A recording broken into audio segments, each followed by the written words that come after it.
Ma mission TV, le miroir du monde. Taba monike akomi mutu na kasho, akomi bazui mutema ya compassion, ba ko ma baza mutema mabe. Babando ko même pression. Mais ni Vital Kamela yibi 15 millions, bozo tika eboye, ezo bebisa, ezo terni image ya coalition tozana na FCK. Boza tubo kangisa ye. What is a premier preuve? O badnemi bango to bazali kansa bando cha Augustin pression akangisa ye. Oh tout ça, oh, il n'y a pas de crise nenga ba politicien bazo luka ba commerçant. C'est ça bon. Ah, il y a crise, il y a dialogue, lukuta, bo sambo, bo toli. Le bamakambo ko répondre, bateau bazali ko le bamakambo belé, c'est pourquoi Babi au lieu de s'attaquer na makambo zo sala manamboka, ba on bazo s'attaquer directement na chef de l'État et puis na IDPS. Na concentration au chef de l'État sengi akokuta na ye kaka na cadre moko. Ils ont parlé de la nation, le col a y été, ba clôturer concertation. À Luka place à Koutani. Si on a imposé, si on a fait bilan, on a 18 ans. On a fait bilan. On a fait bilan. On a fait en Éthiopie, on a fait en Égypte, on a fait en Afrique du Sud, on a fait en Kenya. Oh non, oh, mon ami, on a eu UDPS, on a chef de l'État, c'est on a eu Nanzela.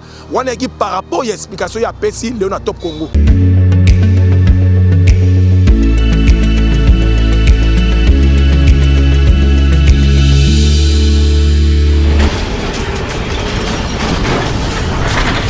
Ma mission TV, le miroir du monde. Ayez du nouveau à Kinshasa, le complexe hôtelier Tremplin Royal sous Kanamasolo. Vous qui désirez passer des nuits inoubliables, l'hôtel Tremplin Royal vous offre un service de haute qualité, de chambres modernes répondant aux standards internationaux, salons et salles de bain bien équipées. Votre sécurité est assurée, les portes électroniques et même un coffre-fort dans la chambre. Tremplin Royal dispose d'un restaurant VIP, des plats de différents goûts à un prix hors conquérant, de boissons de toutes marques accompagnées d'une musique douce. Ce n'est pas tout. Pour vos déplacements, Tremplin Royal met à votre disposition une voiture pour tous vos déplacements et un groupe électrogène industriel pour faire face à la coupure d'électricité. Pour vos cérémonies de mariage, de collations, spectacles et autres événements, Tremplin Royal met à votre disposition une salle de fête de 300 places avec un décor de couleurs selon votre choix. Nous sommes situés au numéro 23 de l'avenue Aérodrome dans la commune de Barumbu, référence stade municipal de Barumbu. Pour tout contact, appelez-nous au 081 570 78 00 09 98 55 22 96 et Salimana Nouté, le complexe hôtelier Tremplin Royal, le confort et les nôtres sous Kanamasolo chez Tremplin Royal Kanoka Kae. Bonjour mesdames et messieurs, nous Gloire Bosso, autrement dit Bosso, nous avons une information à temps réel. Na kitia wanaye konduka moro ya bayi IDPS pour na solo là concernant tout ce qui s'est passé ces derniers temps. Ba propos il y a le secrétaire général il y a IDPS. Pourquoi ils ont fustigé ba problème par bato mususu? Est-ce que c'est ba propos na des adures ou bien on n'arrive pas vraiment à comprendre pourquoi ils ont créé ba problème place il faut pas créer ba problème peut-être. Il y a un autre zana moro ya bayi IDPS trop méga un peu ko solo na epotoye ba et puis consultation est sili et là on y a malam au bato ba moni na consultation pe bazo zela sans plus tarder to uti ko zala to zo solana Papi Kabeya obino surtout boyebi le communicateur de l'IDPS, l'analyste politique de l'IDPS oyo obino surtout boyebi oyo avandi mingi to solana na du côté Gombe avanda na Gombe du côté Gombe to solana na pour to na Gombe ne pour to kuta na to kuta na et puis le loto zu opportunité to kuta na bonjour Ndeko Papi Kabeya. Bonjour monsieur le journaliste Petit Pépé. Qui au koki ko poussa na moi muke et que za la moi malamu. Ndeko Papi Kabeya. D'abord avant to kota na makambo surtout ba propos ya Ndeko Kabuya. Pourquoi ils ont créé ba problème?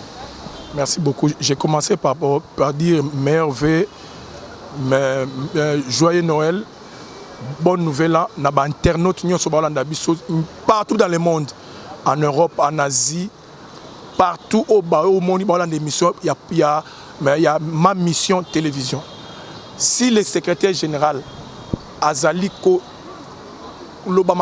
répondre, bateau Bazali ko belé, c'est pourquoi Babi, au lieu de s'attaquer, na makambo zo sala manamboka, ba on va s'attaquer directement na chef de l'État et puis na IDPS. Comme lui, il est secrétaire général de l'IDPS, il doit essentiellement défendre soit son autorité morale qui est le président Fachi, soit défendre l'UDPS. Biso to moni mabe en rien. Balo balelo que non. Oh boy na bo torozonga na makambu ya 15 millions. Oh le FC biso secrétaire général qui le FCC il me dit quand c'est caméra pourquoi? Ba internaute bo landa biso lelo bo yebi à l'époque tant maman 15 millions bandoko le kai bandoko sala chaud na débat. Tout le monde est à CLC. Avec chaud le basala qui marche. Tu vas lobby qui a lavé caméra et bino babi ba on demande ko critiquer caméra le comme non FCC ne kangisi caméra. Mais oui, à l'époque a outi ko lobango soki boto la mission à secrétaire général na Top Congo auto lobango à l'époque na commission de suivi est composée à l'époque de qui? Jean-Marc Aboun, il est secrétaire général na troisième personnalité na biso na bango 3. Babandoko tient même pression. Mais ni Vital Kamera yibi 15 millions, bozo tikaye boye, ezo baby ça, ezo terni image. Ya coalition tozana FCK, boza tout bokangisa ye. What is la première preuve? O badnemi, bango to bazali kansa bando cha, Augustin pression akangisa ye. Kangisa ye basango mbango moko shole, abe shole surtout yo abe shole. Boza ki marche na nzela botamboli. Toke na musikati Martin Fayou ye moko aleki la télévision azui bato akasali meeting na njili. Likambo 15 millions, faut bakangaye. Société civile n'en parlons même pas. Mais ce sont des preuves. Eux ont que débit à kokangisa Vital Kamerhe ezaki bango bata FCC ezaki bisoté. Tina ndenge makamo 48 millions eko bima. Bon mon chef d'état kena ko inaugurer Unikin. Ba bâtiment Unikin masai na Unikin. Akena décorer, akena sala, akena kataba, akena ko tala ba suite et fin ba travaux ya saute mouton. Bon mon temps comment na des bonhommes. Tant avec des bonhommes akiti. Boka ki banzembo ni ne bando ko yembama. Je crois que madame PDG, il y a ma mission Azali, à Laxabino, bah image j'entends présent à Kitaki. Pour entendre parce que tout le monde, boyo kaba, et l'on est bandoro yembama. Pour concernant ma 48 millions. Quand les mbata FCC bango babi, au moins nous travail na, yem to bomabiso. Yango ya se référé na biloko wana.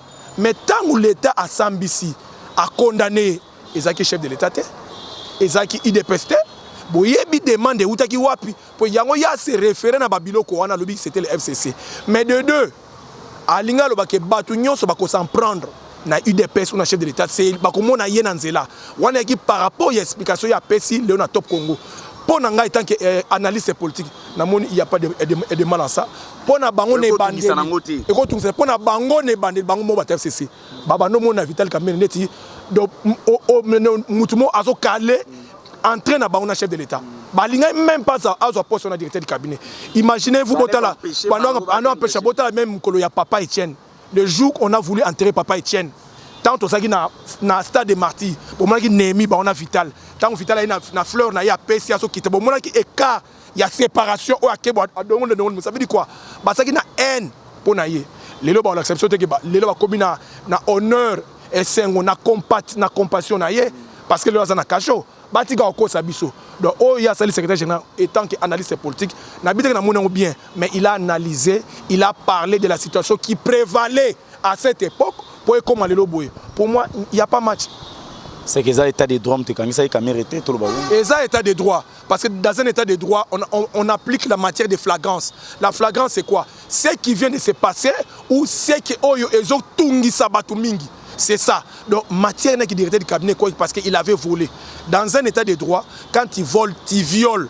Au salikamu, en état, on a un moment, on a imité le code. Il faut voler. Na FCC ko kangisa e. Tu comprends que na te bocha biso na imbroglio. Non, monsieur journaliste. Peut-être tu ne comprends pas. Obi que non a volé.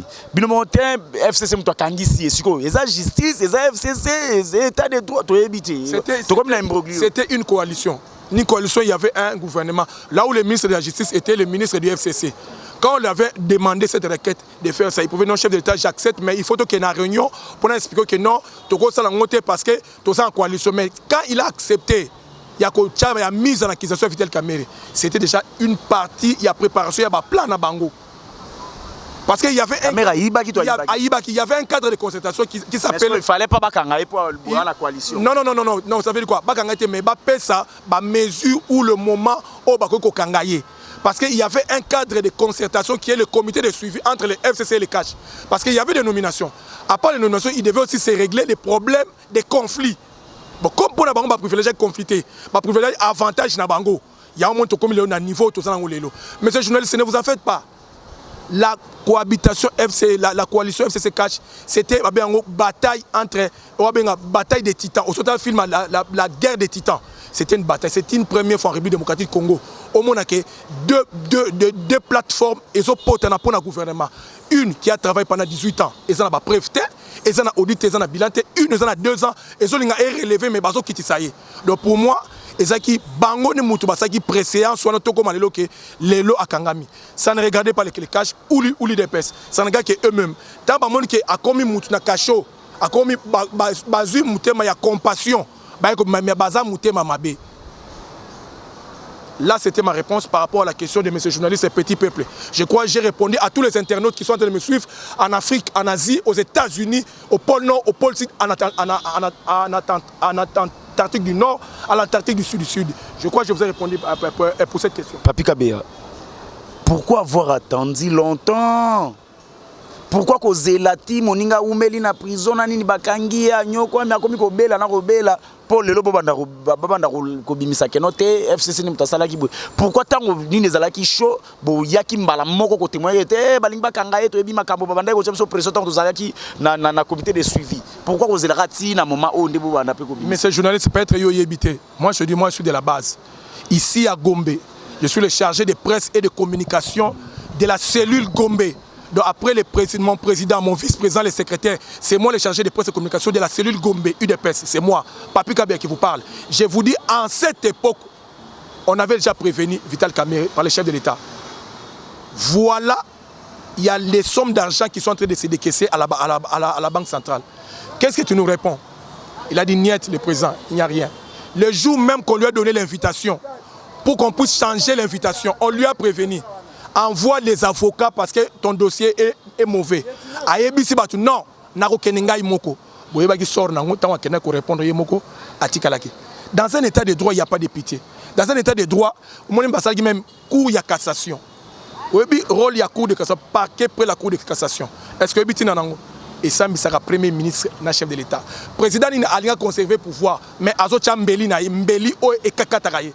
Je ne suis pas si même Kabila Cour de cassation à chaque yangote, chaque cour suprême. Ça veut dire quoi? Cour wana mususu oebo marabango, ba yeba ki elingere zongi la bango. C'est pour dire que yé moment président a che arme o ekokataye, mais a yebi ndenge ya kotambula. Parquet général après la cour de cassation. Tala na ba livre na bino. Okomona quel est le rôle du parquet général pour la cour de cassation. Et ça sera premier ministre et ça sera chef de l'État. Mais Fatia Ndimi qui a prêté serment. Donc ça veut dire que dans un état de droit, il n'y a pas d'amis, il n'y a pas de frères. Aïe, ça même Christian. Joue na bambongo ba pesibino, mais na gouvernement n'essayez pas. Parce que na boy lobby mutua papa et Zalasali. Mutua Zalasali pourquoi? Papa a combien de fois à Samboussa Mobutu pour l'argent? Que Zombongo au côté gouvernement, il a refusé. Lui, c'était d'abord le peuple. Attends, le peuple n'a pas CPLI à 100%, mais à quoi CP là? C'est pour ça que je vais vous répondre. Dans un état de droit, il n'y a pas d'amis, il n'y a pas de frères, il n'y a pas parce que c'est un état qui juge tout le monde qui a violé, qui a volé, qui a fait une infraction avec flagrance. Papi Kabea, nini ya malamu oyo moni na kati ya consultation? Et puis, nini otokoyi ko s'attendre à malamu et ko bima na kati ya consultation. Merci beaucoup, monsieur le journaliste. Je tiens à parler aux internautes. Tu vas comprendre les consultations. Et ça ramène sur tout quand tu bien t'es. Tu es dans l'hôpital. Les faits à coût na docteur na yo. Ba ben en consultation. Consultation c'est quoi? Tu vas chez un docteur. Tu lui expliques makamunyo so yozo yo kamabe. Ata ya lelo te ya kala. Donc ça fait une année, ça fait 2 ans, 3 ans Ramabé.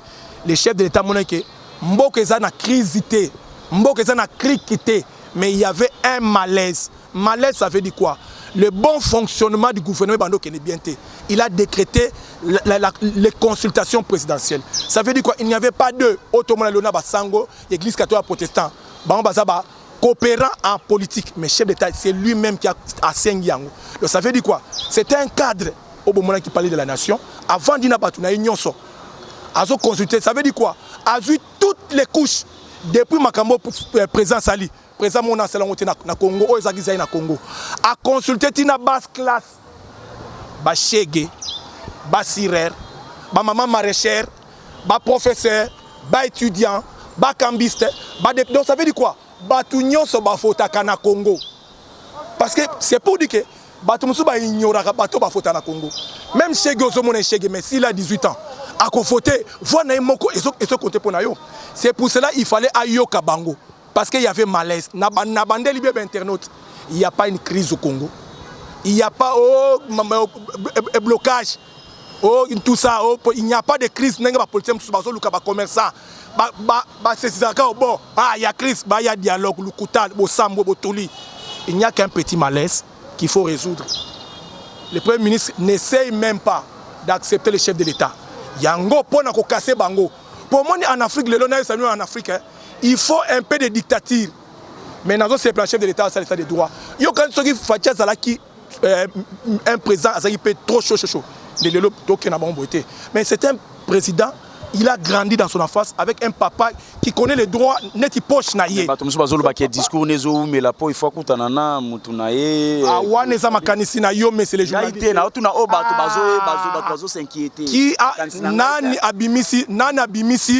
nani abimisi maloba il y a consultation nationale. Et ça y est autorité ou bien sénateur à vie ou bien c'est les chefs de l'État.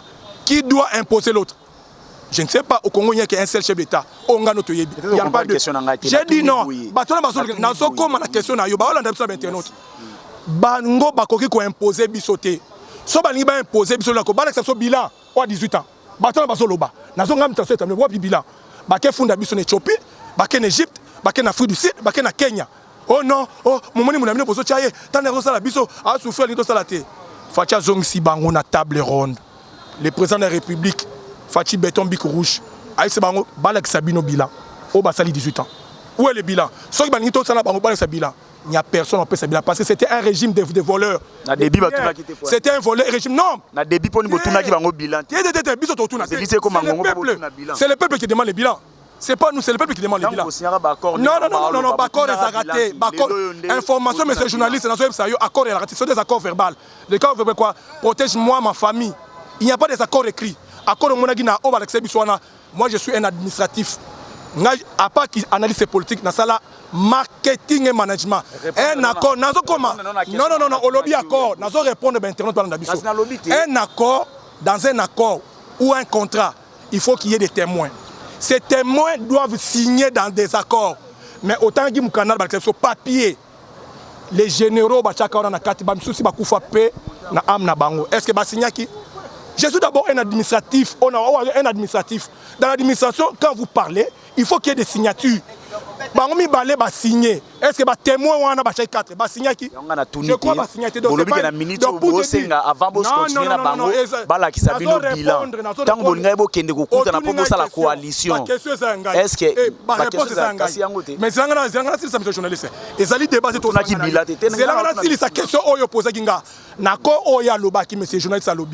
Il n'y a pas un accord écrit. Parce que l'accord au internet, et ça, des ambatika na le kuta. Des ambatika na le kuta na montage. Dans un accord administratif, qu'il soit un contrat, tous les témoins signent, bâtir même numéro de téléphone, bâtir l'accord ou un généraux, monsieur c'est pas koufi. Il n'y a pas de signature, il n'y a pas de numéro. Nazongi na yo entre UDPS et entre deux personnalités, nazongi sa yo. Dans la constitution, dans toute constitution du monde, les accords qui se concluent entre deux personnes ne regardent même pas la constitution parce que ça n'a pas de base juridique. Tout le mettre en focus à l'union sur ça. La juridiction, la tribunal, la parquet, un accord qui ne regarde pas la constitution, ça n'a pas de base. Et ça, Moupanzi, il y a un ambassadeur au Égypte à répondre à Kibango. Un accord au État base juridique, il y a Congo, ambassadeur ou bien président Al-Sisi à Koko Tabilo Konaté. Ce sont des bêtises et fautifs. Toké na masolo oya sérieux. Toko na oya mboka. Autour une bonne question consultation. À cette consultation, bazo ko senga lelo ba on bali bakutana. Outi ko landa babé onini politique oya salami pendant 7 à 8 rencontres entre chefs de l'État na autorité morale sénateur à vie. Pourquoi Bilo Koni dans les salami? babilo connaît salami mais oyo qui soutient bien salami à chaque fois babandaki n'a parlé du peuple ba fingi chef de l'état et senga bakutani bayokani bien bazongeli baye ko sala makambu ya malonda na ronsa ya malonda te ya na komenen obemi na kuna na musukumana na sakata est-ce que babando respecter chef de l'état ba respecter tant mon kamone po sila il y a eu deuxième rencontre ba ke bakutani ba sololi il y avait solution ba yema mo ronsar ba forcer même la main bazui mu Canada ba leki nango ti na et pas chef de l'état na en plein réunion du gouvernement chef de l'état ça ko amoni lettre côté et bimi zongi ça c'est respecter chef de l'état ba kutani ba sololi ba bimi ba ye na ba dossier ya suka ya ba nomination ba juge tout ça au ba sepelité donc monsieur le journaliste le chef de l'état AP mutu ana nzoto ba lobi so moni mwana muke azo vimba pembeni nzungu azo vimba c'est que maman na ye azanzinga nzinga donc bana na ye wana ya FCC c'est à chaque moment que basala ba bêtise il faut Kabila asenga audience à chef de l'état moni non le roi bango baza têtu vome papa na bango a rééduquer bango oleke ya kutana ye cette fois-ci na concertation au chef de l'état sengi akokutana na ye kaka na cadre moko ils a parlé de la nation lokola yete ba clôturer concertation à Luka place à Koutane, chef de l'État en ce jour. N'habite que dans mais à Koutane sous soutien. Parce que ce sont des histoires qui regardent les intellectuels. Il y a des histoires qui regardent le corps physique. La population a besoin à l'IA, à vivre, à tanguer sa bana. Mais bien il y a un intérêt privé. Donc, tout ça, au bino population, bino communicateur, il y a IDPS Boolo Baka. Je ne suis pas communicateur, je suis chargé de presse et de communication de la cellule Gombe. IDPS Gombe. Au bino Boolo Baka. Voilà. Et ça vérité, tu es la réalité. Et ça lit réalité parce que y a un besoin mona et ce sont des films à fiction bah tu vas mona mais vas comprendre te calamité est comme en réalité zela kakebeta on comprend la réalité c'est ce que bango vas comprendre te ils ont eu à gérer 18 ans la population a tel qui me confond parce que c'était un régime militaire mutanga le bazati il y a un régime civil là où il y a la démocratie et l'état des droits là où même maman Matembele akofinga akolo ba yango moni nyose comme jouer mais tangu film ko beta voilà yango moni état des droits comme kolanda batuana tu peux critiquer mais kofinga te mais ce kofinga yango moni état des droits et comme kolanda bango Yonani na Congo le kofinga chef de l'état tu es qui un petit barnabé au sommet ça pas tout na sima na biso au kofinga chef de l'état ça existe il faut qu'on t'arrête parce que le chef de l'état c'est le haut sommet c'est le magistrat suprême donc l'icolo au ça a été est-ce que combien bino banda ko tenir ba propos na bino pas Kabila tango azaki na pouvoir c'était en 2016 tant comme le 16 décembre élection salamité donc il y avait pas de pouvoir juridique au Congo chez les Français quand tu dépasses les bornes et ça sous pouvoir papa tu sais combien de bakufa na 2016 combien bakufa 2016 yebisanga combien Rossi Mukenda bana bango Rossi Mukendi Mama Ngalula tam na lotangelo bakufa pour la démocratie à 2016 oyebi ndeko na ngai bozo ko sa peuple osomona lelo aza vigilant peuple a telemi dans peu d'état pour comprendre peuple oyo peuple comme mir peuple ça na kala azole lanza peuple comme tuna lelo politique lobini keba peuple sali souka na mbeli soki ezuyo o souka mabe yango chef de l'état zoboye na 2023 à rendre compte na bâtiment ya pamba alingi tanga zo rendre compte ba yeba makamno so le Canada Congo to zongeli makamna biso ya concertation to zeli bango pendant 3 semaines 4 semaines je crois ba obaki mayele bayaki ce qui était intelligent bayaki ba koti ba sololi ba tuni ba zuba réponse à bango ba o ba yete et ça on de bato noé aisa bango boya to sala mokili ya sika o nzamba sengi c'est là que c'est parce que l'internaute pas besoin d'engager. Mais tout n'est pas yo, miyano et ça engager. Ma réponse est ça li engager. Na zoye bisa bino siko bande ko engager. Bande ko na bino ba yaki na concertation te état libisoté. Et tant que peuple na zoye sabino tous a besoin de changement. Changement ya ka soki mokonza mboka azokene na mboka nenge longo bani. Mboka bano kene te yango moni blocage salaki. Nenge union sacrée de la nation zoya. Bande ko nga état libisoté. Oh, na bandi ko lela na sala ba marche no ezasu na valeur parce que c'est le moment. Il fallait oya poto tongamboka. Le royaume ningo tila olia ka mbongo pona côté la bate étranger état liyo. Biso ça ba congolais. Avant na la concept, avant na la analyste, na sana nous nationaliste. Un nationaliste c'est qui? Oya lingi nation la République démocratique du Congo. Na lingi économie, sociale, politique, défense, nyonso finance et bonga na Congo. Et ko bonga soki chef de l'état a tchema boko. Mais ce que tu peux chef de l'état maboko te Congo ya lelo et ko bonga te. Yango nazo ko senga na bino lokola boya kitana constitution nationale état libisoté. Chef de l'état a kozonga deuxième fois. A ko s'exprimer. na ko exprimer surtout ba oyo bazo kanisa ke ba osala coup d'état ekosimba te pour mikolo peuple ba soda justice ba voisin communauté internationale baza sima ya président de la République au saliere ba ko sala bino etali bino biso sa beso Congo kene liboso ba pays mikie mikolo ba Zambie ezo le kabiso ba Zimbabwe ba Tanzanie ezo le kabiso ekosimba te biso tant ba notang liboso ba benga nani Zaïrois. Quand on t'appelait Zaïrois na Belgique, aux les Belgique, on sent que c'est un homme. Na ligne le bazon c'est biso Congomani, oh les Congomani, ba senti Congomani. Toi sous na valette parce que tu comme mélangé. Na étranger, ba comme go diriger biso on bazon. Donc pour na réponse il y a concertation, mais c'est journaliste étant que analyste politique, chargé de presse et communication, il y a cellule de base, il y a UDPS Gombe. Totika chef de l'État, la première na concertation. Azo décision na hier pour l'obito kene liboso. Mais nazo senga na baninga. Na lobby combo ya ba parti politique te mais bo sali erreur pour ni boyete. Merci papa. To boy lobby bo banda ko contre biso. Merci. To komi na suka na ko senga na bande ko na biso nyonso ba internaute bo landa biso. Bo moni émission comme na ma mission journaliste et peuple. Azana gloire, azana besoin ya soutien na bino. Ta azana besoin ba micro, azana besoin ba caméra, ana besoin pa ya ravitaillement. Nga lobby ngaité na ko senga bino ravitaillement te mais émission ma mission na Positive Télévision. Ils ont besoin de soutien. Chaque fin de l'année, vous avez salaka. Vous allez moi, colis, vous avez micro, caméra, antenne pour une émission. Bon, tant que vous avez question na bino, mituna na bino botunaka, beyanoya malam. Nga wabino papika beya. Analyste politique, chargé de communication presse à Gombe. Na pesibino, joyeux Noël, bonne année, tous les meilleurs vœux du monde. Bonne année à ceux qui ont. Papika beya, tu vas déranger un gars, on a maintenant tout ça l'émission dans ma casse. Au bout de ça, on a un numéro. Parce qu'on a besoin de dérangement, il y a un téléphone, on a appelé pour un sous. Il y a un numéro, je crois qu'on a appelé déjà un numéro, mais le cas hier, à un numéro, à un numéro de téléphone pour un lobby pour l'émission. On a bandé le numéro 099 685 20 22. Na kopesa ba mbote na ba oyo basungaka ngai na émission oyo 099 685 20 22. Ba oyo basungaka biso na émission oyo na liboso ba na Canada. Eric Kalala, Olivier Kalala Mazembe, Mami Kalala, Fatou Kone, Likolo Papi, Asofachi, Ezaka Moko, ya Pasteur Zaza. Naba o nyonso tu balinginga na kata mokili. Émission na bino yango. Soki boza na mitu na bonito sala émission pour na bino ya fin spécial fin d'année. Boluka journaliste petit peuple. Mais l'autre tozo senga bino soutien mais ya matériel, ba matériel sont ba micro. Oza micro ya ta moderne.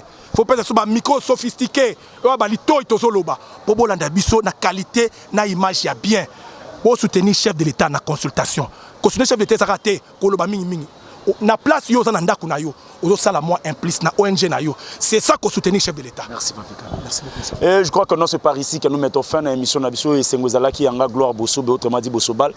Les amis babenganga petit peuple ndenge woki ba benga wana. J'étais passé dans Zagina Volding tout cas numéro wana comment benga contribuer et gozala très très important pour aujourd'hui. On se limite là tout mon année prochainement. Ciao.